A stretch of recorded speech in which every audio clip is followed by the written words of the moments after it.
आज काहीतरी बोलायचं होतं म्हणून म्हणलं बोलून घ्यावं. नाही का? तर मला एक म्हणायचंय मित्रांनो आणि मैत्रिणींनो, जर का तुमच्या आयुष्यामध्ये असं खरं प्रेम करणार कोणीतरी व्यक्ती असेल, मुलगी असो किंवा मुलगा असो, ठीक आहे, जेणेकरून ती तुमच्यावर आईसारखं प्रेम करत असेल, डोक्यावरनं हात फिरून, तोंडावरनं हात फिरून, जीवापाड प्रेम करत असेल, तर तिला जपा. कधी सोडू नका. अर्धवट प्रेम करून नाही. आणि मेन तर सवय लावून तर कधी सोडू नका. तिथे तुमचं 5 महिन्याचं प्रेम असू द्या, 6 महिन्याचं प्रेम असू द्या किंवा 6 वर्षाचं प्रेम असू द्या.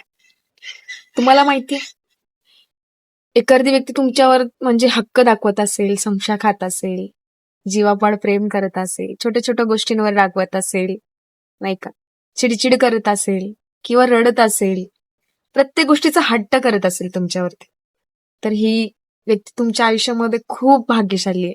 आणि खरं सांगू का, अशा व्यक्तीला कधी तोडू नका आणि सोडू नका. तिच्याकडून जर का काही चुका झाल्या असेल तर तिला माफ करा बरं का. कारण कसं आहे माहितीये का, आयुष्यामध्ये खरं प्रेम भेटणं का नाही खूप खूप मोठं नशीब लागतं. आणि जिथं आपल्याला म्हणतात ना की आपल्या नशिबात खरं प्रेम असतं पण आपण त्याला समजून घेत नाही कधी. खरं प्रेम करणारी व्यक्ती जी आपल्या आयुष्यात असते ना त्याला कधी समजून घेत नाही.